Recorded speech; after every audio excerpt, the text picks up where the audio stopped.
Hello friends, Bharat में पहलवानी और कुश्ती सालों से खेली जा रही है। दारा सिंह और उदय चांडो जैसे कई ऐसे पहलवान ने भारत का नाम दुनिया भर में फैलाया। तो दोस्तों, आज हम आपको एक ऐसे ही भारतीय पहलवान के बारे में बताएंगे जो अपनी जिंदगी में एक भी कुश्ती नहीं हारे थे और 1200 किलो वजन के पत्थर को यूं ही उठा लिए थे।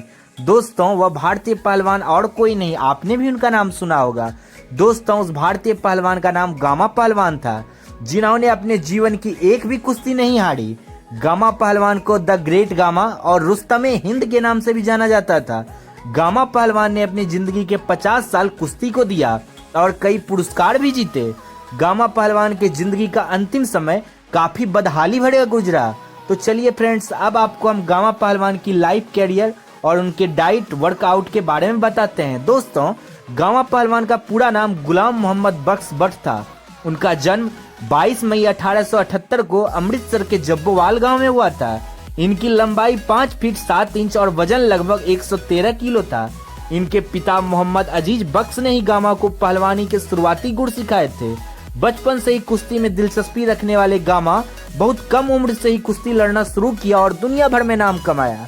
भारत में लगभग उस समय के सभी पहलवानों को हराने के बाद गामा ने 1910 में इंटरनेशनल कुश्ती चैंपियनशिप में भाग लेने इंग्लैंड पहुंच गए, लेकिन उनकी हाइट केवल 5 फीट 7 इंच होने के कारण इंटरनेशनल चैंपियनशिप में शामिल नहीं किया गया। इससे गुस्सा होकर गामा ने वहां पहलवानों को खुली चैलेंज दी थी और उन्होंने कहा था कि वह किसी भी पहलवान को 30 मिनट में हरा देंगे, लेकिन उनकी चैलेंज को स्वीकार किसी ने भी नहीं किया।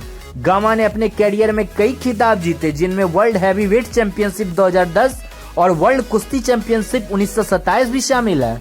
गामा जब अपनी लय में थे तो उन्होंने martial art specialist Bruce Lee को चैलेंज किया था, लेकिन जब ब्रूस ली गामा से मिलने आए तो उन्होंने उनसे योग पर आधारित पुश अप सीखा था। गामा पहलवान गांव में रहते थे, इसलिए उनका खान पान भी देसी था। वह डेली अपने खाने में 10 लीटर दूध पिया करते थे, साथ ही 6 देसी मुर्गे खाते थे और वह एक ड्रिंक बनाते थे जिसमें लगभग 200 ग्राम बादाम होता था। गामा पहलवान एक्सरसाइज में 5000 उठक बैठक और 3000 पुशअप्स करते थे।